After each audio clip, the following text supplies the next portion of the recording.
بسم اللہ الرحمن الرحیم الحمد للہ الذی لا يبلغ مدحته القائلون ولا يحصي نعماءه العادون ولا يؤدي حقه المجتهدون الذي لا يدركه بعض الهمم ولا يناله غوث الفتن جلت عظمته والصلاة والسلام والتحية والإكرام على البشير النذير السراج المنير الطهر الطاهر الدر الفاخر العلم الظاهر المنصور المؤيد الرسول المسدد سيدنا ونبينا بالقاسم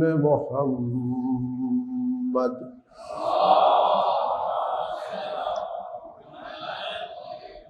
وعلى آله الطيبين الطاهرين المعصومين المظلومين الذين أذهب الله عنهم الرجس وطهرهم تطهيرا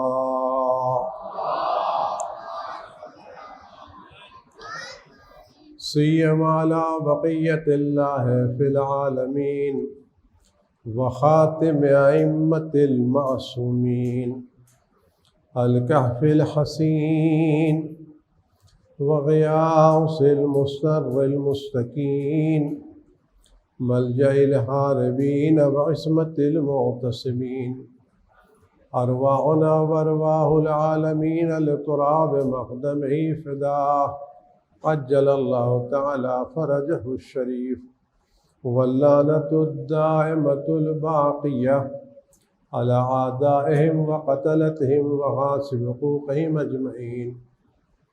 أما بعد يا عباد الله أوصيكم ونفسي بتقوى الله ألا وإن الدنيا قد أدبرت وآذنت بوداع وأن الآخرة أقبلت وأشرفت باطلاع ألا وإن اليوم المزمار وغدا السباق السبقة الجنة والغاية النار أفلا طائب من خطيته قبل منيته ألا عامل لنفسه قبل يوم بوسه.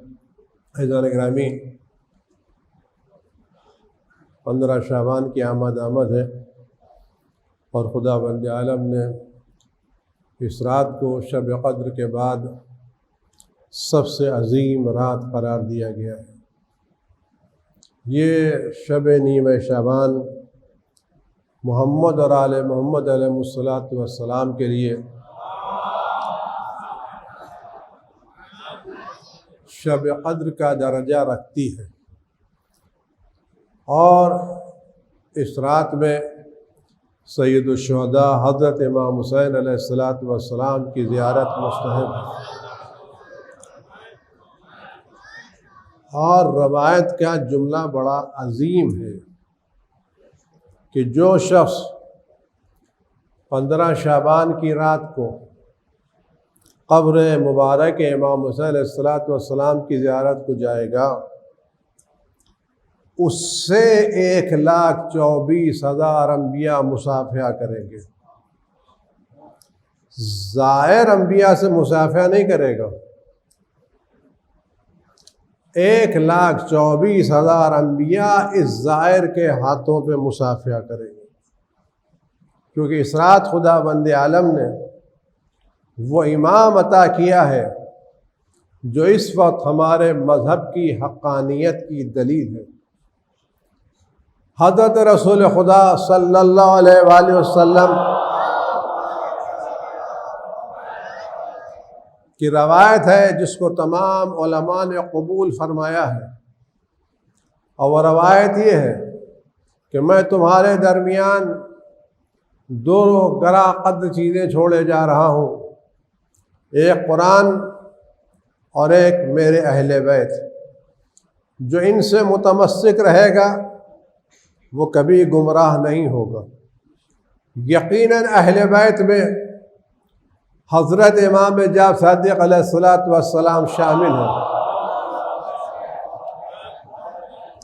اس اہل بیت میں صرف 14 معصومین شامل ہیں، اور 14 معصومین کے علاوہ کوئی اور بھی اہل بیت پیغمبر میں شامل نہیں ہے۔ خدا بند عالم پیغمبر جو ان سے متمسک رہے گا، یعنی رسول خدا صلی اللہ علیہ وسلم نے اپنی اس حدیث میں حضرت امام جعفر صادق علیہ السلام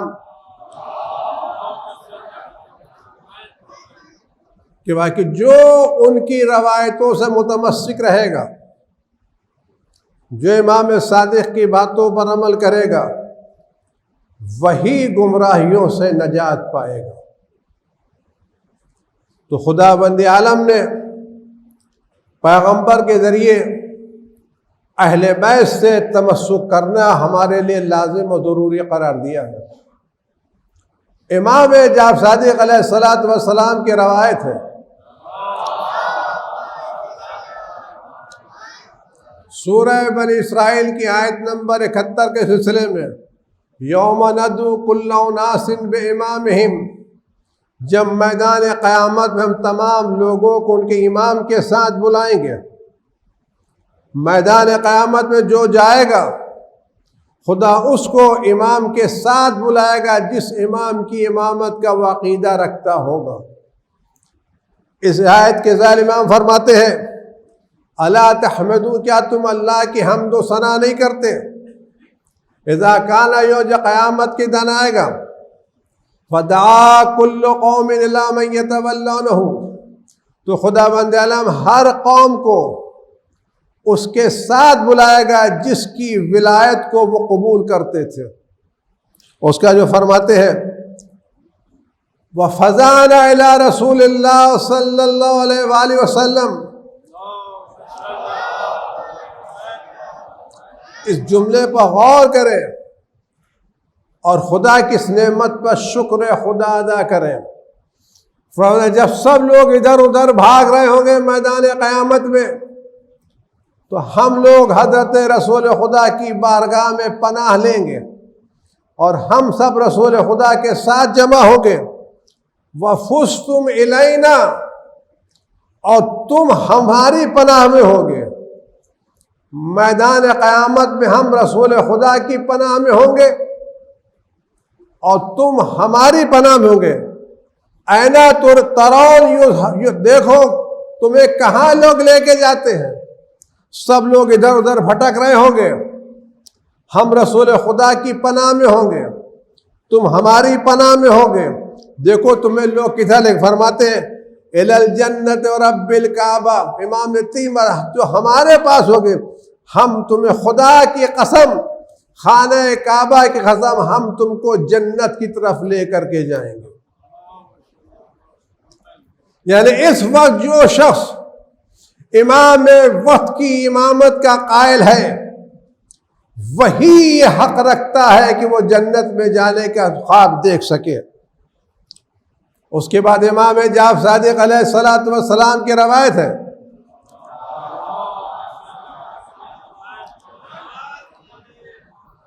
فرماتے کہ دیکھو لا دین، اس بات غور کریں، بہت اہم روایت ہے، کہ لا دین لمن دان بولایت امام جائر لیس من اللہ، وہ شخص جو کسی ایسے شخص کی امامت کا قائل ہو جس کو اللہ نے امام نہیں بنایا ہے، تو وہ امام جائر ہے، امام ظالم ہے، اور اس کے پاس دین نہیں ہے۔ یعنی اگر کوئی شخص کسی ایسے شخص کی امامت کا قائل ہے جس کو اللہ نے امام نہیں بنایا ہے، تو اس کے بعد نہ توحید ہے، نہ نبوت ہے، نہ قیامت، دین نہیں ہے۔ وَلَا أَتْبَعَ عَلَىٰ مَنْ دَانَ بِوِلَایَةِ إِمَامٍ عَادٍ مِّنَ اللَّهِ، اور وہ شخص جو خدا کی طرف سے معین کردہ امام عادل کی امامت کا قائل ہے، اس پر کوئی حرج، کوئی کوئی تکلیف اس کو ملنے والی نہیں ہے۔ آج اللہ تعالیٰ نے کتنی بڑی فضیلت آپ کو عطا کی ہے۔ آج ہم ان حالات میں جوجھ رہے ہیں، بلائیں پھر سے منہ چڑھا رہی ہیں،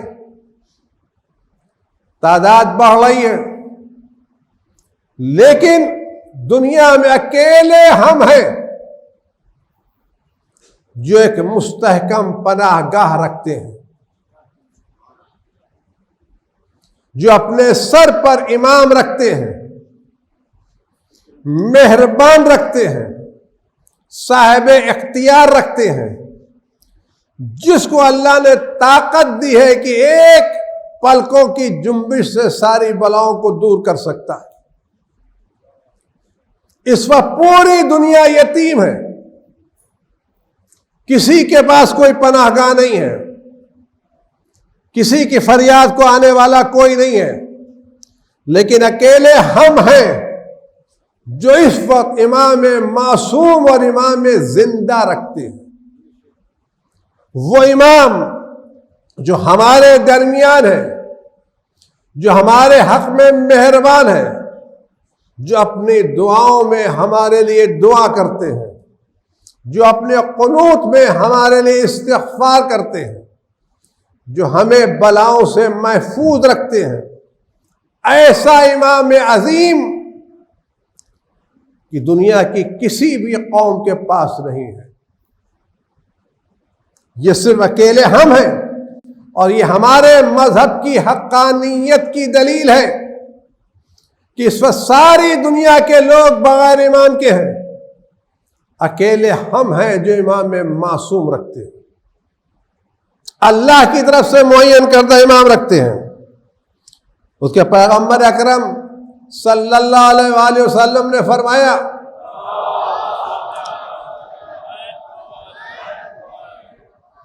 افضل اعمال امتی انتظار الفرج من اللہ عز و جل، میری امت کا بہترین عمل انتظار۔ کس چیز کا انتظار؟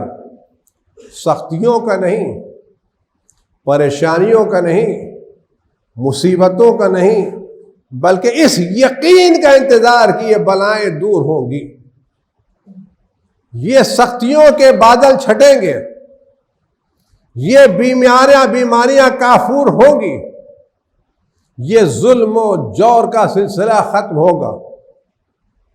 اکیلے ہم ہیں جو یقین رکھتے ہیں یہ ظلم، یہ جور، یہ چند دنوں کی باتیں ہیں، کل ان کو نابود ہونا ہے، کل ان کو ختم ہونا ہے، بیماری کو دور ہونا ہے، پریشانیوں کو دور ہونا ہے، گرانی کو دور ہونا ہے، بے چینی کو دور ہونا ہے، خوف کو دور ہونا ہے۔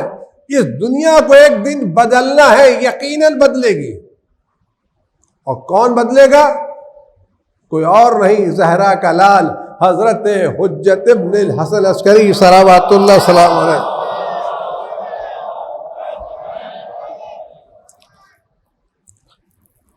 امام جعفر صادق علیہ الصلوۃ والسلام نے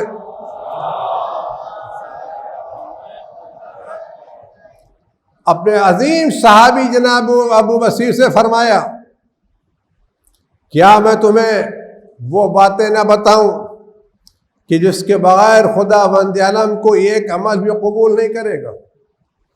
اگر تم عمل انجام دے رہے ہو تو یہ بھی تو سوچو کس بنا پر تمہارے اعمال قبول ہوں گے۔ شب برات آ رہی ہے، قبرستانوں میں بھیڑ لگے گی، لوگ مسجدوں میں آئیں گے، نمازیں پڑھیں گے، دعائیں پڑھیں گے، لیکن یہ بھی تو سوچیں وہ چیز کیا ہے جس سے نمازیں قبول ہونے والی ہیں، وہ چیز کیا ہے جس سے دعائیں قبول ہونے والی ہیں۔ بھیڑ لگانے سے دعائیں تھوڑی قبول ہوں گی، رات میں جاگنے سے دعائیں تھوڑی قبول ہوں گی۔ خدا نے دعاؤں کی قبولیت کی شرط رکھی ہے۔ امام فرماتے کہ دیکھو میں بتانا چاہتا ہوں کہ دعائیں کس سے قبول ہوگی، میں نے عرض کی فرزند رسول یقین فرمائے دیکھو سب سے پہلے اللہ کی وحدانیت کی گواہی دو. سب سے پہلی بات توحید خدا کا اقرار کرو کہ خدا کے علاوہ دنیا میں کوئی خدا اور معبود نہیں ہے. اس کے بعد یہ اعتراف کرو کہ حضرت محمد مصطفیٰ صلی اللہ علیہ وآلہ وسلم اللہ کے رسول ہیں. والاقرار بما امر اللہ، اور جن چیزوں کا اللہ نے حکم دیا ان سب کا اقرار کرو، کسی ایک چیز کا انکار نہ کرو. والولایت لنا، ہماری ولایت کو قبول کرو، ہماری امامت کو تسلیم کرو. اس کے بعد والبراءۃ من اعدائنا، ہماری ولایت کے ساتھ ساتھ ہمارے دشمنوں سے دوری بھی اختیار کرو. ہمیں وہ دل چاہیے جس میں اگر علی کی محبت ہے تو دشمنان علی سے نفرت بھی اسی دل میں ہونا چاہیے. اگر کوئی آدمی ایسا ہے جو علی سے محبت تو رکھتا ہے لیکن دشمنان علی سے برات نہیں کرتا تو اس کا ایمان مکمل نہیں ہے. مکمل ہی نہیں ہو سکتا ایمان جب تک دشمنان اہل بیت سے برات نہ کی جائے اور اپنے دل سے ان کی محبتوں کو نکال کے پھینکا نہ جائے. اور اس کا فرماتے وَالتَّسْلِيمِ لَهُمْ، امام کی ولایت اختیار کرو، دشمنوں سے برات اختیار کرو اور ان کے سامنے سلنڈر ہو جاؤ. سلنڈر ہونے کا مطلب کیا ہے؟ کہ تمہارا اٹھنا بیٹھنا سونا جاگنا مرنا جینا شادی بیاہ سب معصومین کے قول کے مطابق ہو. تسلیم یہ نہیں ہے کہ دیکھا تو اسلامی طرز سے ہو، ریسپشن دنیا کے طرز سے. اگر آپ کسی ڈاکٹر کی دوا لینے کے لیے جائیں اور وہ دوا میں 5 چیزیں لکھیں، 2 چیزیں آپ لے لیجئے اور 3 چیزیں وہ لیجئے جو نقصان کرتی ہیں، تو آپ کو دوا فائدہ کرے گی نقصان کرے گی؟ دوا اسی وقت فائدہ کرے گی جب آپ پورے نسخے پر عمل کریں گے. تو یہ ولایت اسی وقت اثر انداز ہوگی جب ہمارے نکاح کے ساتھ ساتھ ہمارا ریسپشن بھی اسلامی ہو. ہم مسجدوں کے ساتھ ساتھ گھر میں بھی مسلمان رہیں، مجلسوں کے ساتھ ساتھ سڑکوں پر بھی پردہ کریں. یہ کیا اسلام ہے کہ مجلسوں میں آئے تو سر ڈھپا ہوا ہے، سر سے پیر تک چادر پڑی ہوئی ہے، مجلس سے نکلے سر کھول کر کے شاپنگ مال میں گھوم رہے ہیں، مسجد میں آ رہے ہیں تو کسی سے ہاتھ ملانے کے لیے تیار نہیں ہے، ریسپشن میں جا رہے ہیں تو ہر احرام محرم سے نہ ہاتھ ملائے چلے جا رہے ہیں، ہائے ہلو کر رہے ہیں. تسلیم یعنی پوری طرح سے اہل بیت کے ان کے سامنے تسلیم ہو جانا. والورع والاجتہاد، پرہیزگاری اور عبادت میں کوشش، والطمع اور اطمینان، والانتظار للقائم، اور وہ چیز جس کی بنا پر عبادت قبول ہوگی وہ امام آخر کا انتظار کرنا. جو شخص امام آخر کا انتظار کر اس کے خود کر کے فرماتے ہیں کہ یقیناً ہمارے ایک حکومت ہوگی، اللہ ہمیں حکومت دے گا، خدا جب چاہے گا ہم کو یہ حکومت عطا کر دے. یعنی آپ یقین جانیے اس دنیا کا انجام ظلم نہیں ہے، جور نہیں ہے، تاریکی نہیں، دنیا کا انجام عدل ہے، انصاف ہے، امن ہے، امان ہے. ہم یقین کے ساتھ کہتے ہیں یہ سارے ظالم ایک دن نیست و نابود ہوں گے، چاہے کتنے ہی سپر پاور کیوں نہ ہو. آج لوگ کہتے ہیں کہ امام آئیں گے تو اس میزائل کے زمانے میں اس ایٹم بم کے زمانے میں وہ تلوار سے کام کیا کریں گے؟ میں آپ سے بڑے ادب سے کل آنے والی جنگیں میزائل کی جنگ نہیں ہے، ایٹم بم کی جنگ نہیں ہے، کل جنگیں سائبر کی جنگ ہے۔ جو جس کے نظام کو کنٹرول کر لے گا وہ جیت جائے گا۔ میزائل جس نظام سے چل رہا ہے، اگر دنیا والے اس نظام کو ہیک کر سکتے ہیں تو اللہ کا ولی اس سارے نظام کو ختم کر کے سارے اسلحوں پر خود قبضہ کر لے گا۔ میزائل کا بکسہ ان کے پاس ہوگا، کنٹرول امام کے پاس ہوگا۔ سارے اسلحے کہ پروگرامنگ ان کے پاس ہوگی، کنٹرول امام کی انگلیوں کے اندر ہوگا۔ تو جدھر امام اشارہ کریں گے میزائل ادھر جائیں گے۔ امام کو اسلحوں کی ضرورت تھوڑی ہے،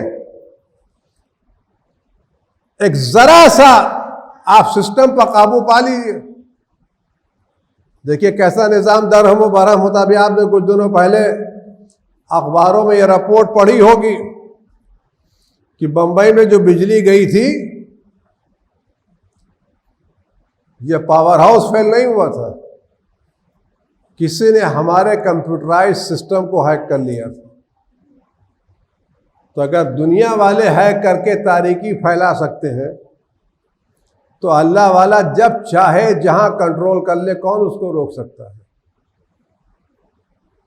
تو اجتہاد اس کیا فرماتے ہیں کہ من سر یکون من اصحاب القائم، جو پسند کرتا ہے کہ امام عصر کے انصار میں شمار ہو۔ ہر وہ شخص جو چاہتا ہے کل میدان جو حضرت کا ظہور ہو، تم حضرت کے چاہنے والوں میں، خدمت گزاروں میں، قدم اٹھانے والوں میں، ان کی خاک کے قدم کو آنکھوں سے لگانے والوں میں شمار ہو۔ ہر آدمی کی تمنا یہ ہے کہ ہم ظہور کے بعد تماشائی نہ رہیں، ہم ظہور کے بعد ان کے نوکروں میں، خدمت گزاروں میں شامل۔ ہر وہ شخص جو پسند کرتا ہے امام وقت کے آواز فَلْيَنْتَظِرْ، انتظار کرے۔ انتظار کی تسبیح پڑھنے کا نام تھوڑی ہے۔ انتظار صرف نماز کے بعد الجل الجل یا صاحب الزمان کہنا تھوڑی ہے۔ انتظار ایک دل کی کیفیت کا نام ہے۔ آپ کسی کے گھر تشریف لے جاتے ہیں اور آپ دیکھتے ہیں گھر کے اندر پورا گھر صاف ستھرا لگا ہوا ہے، پورے گھر کو صاف کر دیا گیا ہے، تخت عمدہ قسم کی چادریں فرش بچھا دیے گئے ہیں، تکیے رکھ دیے گئے ہیں، صوفے قاعدے سجا دیے گئے ہیں، دیواروں دروں پر پردے لٹکا دیے گئے ہیں، سب لوگ قاعدے سے لباس پہنے ہوئے کھڑے ہوئے ہیں۔ آپ کوئی کچھ نہیں کہتا، کہیں کوئی علامت نہیں ہے، کہیں کوئی پوسٹر نہیں ہے، کہیں کوئی بینر نہیں ہے۔ آپ گھر کی کیفیت دیکھ، صاف ستھرا گھر، تختوں کے اوپر فرش بچھے ہوئے، گاؤ تکیے رکھے ہوئے، صوفے سیٹ لگے ہوئے، پلنگ بچھے ہوئے، دروازوں پر پردے لٹکے ہوئے، لوگ اچھے کپڑے پہنے گئے، تو آپ کیا کہیں گے؟ کیا کوئی آنے والا ہے؟ کیا کسی کا انتظار ہے؟ کیسے آپ نے پتہ لگایا؟ کسی نے تو نہیں لکھا ہم کسی کا انتظار کر رہے ہیں۔ دروازے پر کوئی بینر تو نہیں لگا ہوا ہے، لوگوں نے اپنے سینے کے اوپر کوئی لیبل تو لگا نہیں رکھا ہے، ماتھے پر کوئی انتظار کی پٹی تو لگا نہیں رکھی ہے۔ آپ گھر کی تیاری کو دیکھ کے کہتے ہیں کیا کسی کا انتظار ہے؟ اس کے برخلاف آپ ایک ایسی جگہ جاتے ہیں جہاں ایک صاحب میلے کچیلا کپڑا پہنے ہوئے چارپائی پر بیٹھے ہوئے، گاؤ تکیہ پر ٹیک لگائے ہوئے حقہ پی رہے ہیں کہ ہم انتظار کر رہے ہیں کب آئیں گے، کب آئیں گے۔ آپ سچ بتائیں اس میں صحیح منتظر کون ہے؟ وہ جو اپنے زبان سے انتظار کہہ رہا ہے، یا وہ جو گھر کو تیار و سجا کر کے بیٹھا ہوا منتظر کون ہے؟ انتظار کون کر رہا ہے؟ وہ جو چرپائی پر میلا کچیلا کپڑا پہنے ہوئے تکیہ لگائے حقہ پی کے انتظار کی تصویر کر رہا ہے، وہ منتظر ہے؟ یا وہ شخص جو پورے گھر کو سجا کر کے کھڑا ہے، کچھ نہیں کہتا، زبان کہہ رہی ہے یہ منتظر ہے، حالت کہہ رہی ہے منتظر ہے؟ تو اگر آج ہم منتظر ہیں تو الاجل کہنا انتظار نہیں ہے، انتظار کا بینر لگانا انتظار نہیں ہے، انتظار اس طلب کا نام ہے کہ جو ہمارے وجود میں ہونا چاہیے کہ اب جمعے کی صبح ہو تو ہم کو احساس ہو کوئی آنے والا تھا، نہیں آیا۔ ہم انتظار کریں کیسے کہ آنے والا آئے گا، امام آئے گا، تو ہم گناہوں سے کیوں دوری اختیار کر رہے ہیں کہ آنے والا گناہوں کا خاتمہ کرے گا۔ ہم میں تقوی، پرہیزگاری، محبت ہونا چاہیے۔ اگر ہم انتظار کر رہے ہیں تو میں آپ سے عرض کروں کہ آنے والا دو بھائیوں میں، دو قوموں میں، دو انجمنوں میں، دو ارادوں میں جھگڑا دیکھ کے خوش ہوگا؟ آپ اس باپ سے پوچھیں، باپ کس اولاد سے خوش ہے کہ دو بیٹے آپس میں لڑ رہے ہیں، مقدمہ دائر کر دیا، کیس چل رہا ہے، لیکن خبر ملی کہ والد سفر سے واپس آنے والے ہیں، ہماری لڑائی دیکھ کے خوش نہیں ہوں گے؟ یہ دونوں اپنا غم بھول جاتے ہیں کہ ہم آنے کے بعد اپنے والد کو رنجیدہ نہیں کرنا چاہتے، ہم چاہتے ہیں ہمارے ابا آئیں تو گھر میں کوئی اختلافی باتیں نہ ہوں۔ تو کس سے والد خوش ہیں؟ اس سے جو والد کی خوشنودی کے لیے اپنے جھگڑوں کو ختم کر دے، یا اس سے ختم ہو گئے کہ والد کے بعد جھگڑوں کو بڑھا دے۔ اگر ہم انتظار کر رہے ہیں تو ہمیں اس طرح کے کام کرنے کے والورع اور متقی پرہیزگار ہونا چاہیے، ومحاسن الاخلاق، اور ہمیں اچھے اخلاق سے پیش آنا چاہیے۔ وہو منتظر، جو متقی ہے، پرہیزگار ہے، جس کے اخلاق اچھے ہیں، وہ انتظار کر رہا ہے۔ فَإِن مَاتَ، اگر اس حالت میں ظہور سے پہلے اس کا انتقال ہو جائے، وقام القائم، بعد و امام ان کے بعد آئیں، کان لہ من الاجر مثل اجر من تدرک، اس کو وہ اجر ملے گا جو لوگوں کو ملنے والا ہے جو امام کا زمانہ دیکھیں گے۔ فجدو، کوشش کرو، فانتظروا، انتظار کرو، ہنیئا ایتھا العصابۃ المرحومہ، تمہیں مبارک ہو یہ قوم جو جس پر اللہ نے رحم کیا۔ آج ہم اس امام وقت کا انتظار کر رہے ہیں۔ اگر انتظار کر رہے ہیں تو ہمیں متقی ہونا چاہیے، پرہیزگار ہونا چاہیے، ہمارے اخلاقیات کو اچھے ہونا چاہیے۔ میں چھوٹی سی بات عرض کر کے بات تمام کروں۔ اگر آپ کسی شادی میں جانا چاہتے ہیں اور وہاں اچھے خاصے لوگ آ رہے ہیں اور آپ کے پاس جو کپڑا ہے، لباس ہے، اس پر ذرا دھبا لگا ہوا ہے، تو کیا آپ وہی دھبے والا لباس پہن کے جائیں گے؟ یا شادی سے پہلے دھو لے، چلو آج دھو لیتے کہ شادی ہے، ملاقات کرنے جاتا ہے، یہ دھبا اچھا نہیں لگے گا، چلو دھو لیتے ہیں، ڈرائی کلیننگ کرا لیتے ہیں، کیونکہ وہاں جائیں گے تو اچھا نہیں لگے گا۔ تو اگر ہم چھوٹی سی تقریب میں دھبے دار کپڑے پہن کے جانے کے لیے تیار نہیں ہیں، تو امام وقت کے انتظار میں ہم دھبے دار روح لے کے کیسے جائیں گے؟ بس یہ ہے کہ کپڑے کے دھبے لانڈری میں دھلتے ہیں، دل کے دھبے امام وقت کی بارگاہ میں دھلتے ہیں۔ اگر ہمیں چاہیے ہم رات کے سناٹوں میں نماز کے وقت حضرت سے دعا کریں، مولا ہماری روح میں نہ معلوم کتنی گندگیاں ہیں، کتنے عیب ہیں ہمیں نہیں معلوم، لیکن آپ ہماری روح کی بیماریوں سے بھی واقف ہیں اور اس کا علاج بھی آپ ہی کے پاس ہے۔ ہم آپ کو آپ کے اجداد کا واسطہ دے کے سوال کرتے ہیں، ہمیں ویسا بنا دیجئے تاکہ کل آپ کے آنے کے بعد آپ کی جوتیاں اٹھا سکیں، آپ کے قدموں کی خاک اپنے آنکھوں سے لگا سکیں۔ مولا ہمیں ویسا بنا دیں تاکہ آپ کی خدمت گزاروں میں شامل ہونے کے لائق بن سکیں۔ آپ یقین جانیے ہر وہ شخص جو صبح کے وقت یا رات کے سناٹے میں اپنے امام وقت سے اپنے دل کی بیماریوں کی صلاح چاہے گا، امام اس کو کبھی بھی مایوس نہیں کریں گے۔ آئیے اس شب قدر آنے سے پہلے دعا کریں، اور آپ سب دعا کریں اپنے امام وقت کے۔ امام بلاؤں کو دور کر سکتے ہیں، یقیناً دور کریں گے۔ آپ ان کے اجداد کا واسطہ دے کے دعا کریں، نہ معلوم کس کی دعا قبول ہو جائے۔ اور اس نیمہ شعبان میں ایسی دعا کرے کہ 15 کے بعد جو دوسری صبح نکلے اس میں یہ اعلان ہو کہ یہ بلا دور ہو گئی ہے اور ساری دنیا سے بلا رفع ہو چکی ہے۔ خدا آپ سب کو اور ہم سب کو بہترین دعا کرنے کی توفیقات عنایت فرمائے۔ اعوذ باللہ السمیع العلیم من الشیطان اللعین الرجیم، بسم اللہ الرحمن الرحیم۔ قل هو اللہ احد اللہ الصمد لم یلد ولم یولد ولم یکن له کفوا احد۔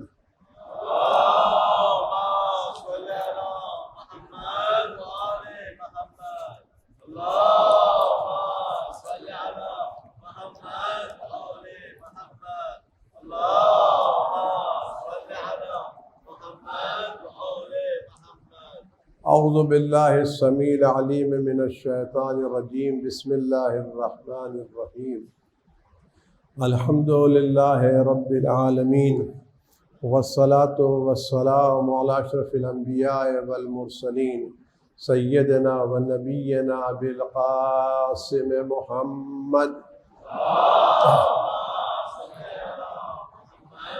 وَلَآلِهِ الطَّيِّبِينَ الطَّاهِرِينَ الْمَعْصُومِينَ سِيَّمَا عَلَىٰ بَقِيَّةِ اللَّهِ فِي الْعَالَمِينَ وَاللَّعْنَةُ الدَّائِمَةُ الْبَاقِيَّةُ عَلَىٰ أَعْدَائِهِمْ أَجْمَعِينَ۔ أعوذ باللہ السمیع العلیم من الشیطان الرجیم، بسم اللہ الرحمن الرحیم۔ ان اللہ وملائکتہ یصلون علی النبی یا ایھا الذین آمنوا صلوا علیہ وسلموا تسلیما۔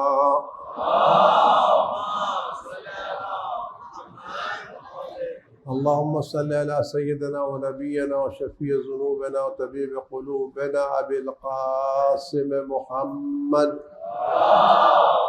اللہم صل علی سیدنا مولانا امیر المومنین علی بن ابی طالب سید الوصیین۔ اللہم صل علی سیدنا مولاتنا فاطمۃ الزہراء سیدۃ نساء العالمین۔ اللہم صل علی الحسن والحسین سید شباب اہل الجنت و امامی المسلمین۔ اللہم صل علی علی بن حسین زین العابدین و محمد بن علی الباقر و جعفر بن محمد الصادق ائمۃ المسلمین۔ اللہم صل علی موسیٰ بن جعفر الکاظم و علی بن موسیٰ الرضا و محمد بن علی التقی الجواد ائمۃ المسلمین۔ اللہم صل علی علی بن محمد الہادی النقی والحسن بن علی الزکی العسکری امامی المسلمین۔ اللہم صل علی سیدنا مولانا صاحب الہیبۃ العسکریہ والغیبۃ الالہیہ حجت بن الحسن القائم المنتظر المہدی۔ اللہم صل علی محمد وآل محمد۔ اللہم صل علی محمد وآل محمد۔ اللہم صل علی محمد وآل محمد۔ پروردگار امام اس کی ظہور میں تعجیل فرما، رافت و بلا سوار امام کی حفاظت فرما، ہر طرح کے رنج و غم و علم کو ان کو وجود مقدس سے دور فرما۔ پروردگار ان کے صدقے میں اس بلا کو جلد از دنیا والوں سے دور فرما، تمام دوستداران اہل بیت کو اس بلا سے محفوظ فرما۔ جو لوگ بیمار ہیں ان کو جلد شفائے کامل عاجل عنایت فرما۔ پروردگار شب نیمہ شعبان اور ماہ مبارک رمضان کی راتوں ہمیں قاعدے سے عمل کرنے کی توفیقات عنایت فرما۔ اس سال پوری توجہ کے ساتھ ہمیں عبادت کرنے کی سعادت و توفیق عنایت فرما۔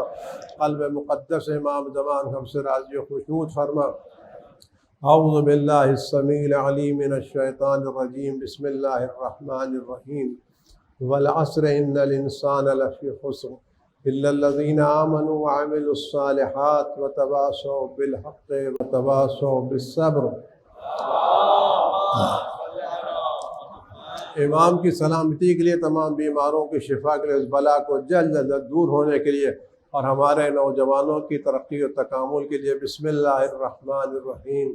امن یجیب المضطر اذا دعاہ ویکشف السوء، امن یجیب المضطر اذا دعاہ ویکشف السوء، امن یجیب المضطر اذا دعاہ ویکشف السوء، امن یجیب المضطر اذا دعاہ ویکشف السوء، امن یجیب المضطر اذا دعاہ ویکشف السوء۔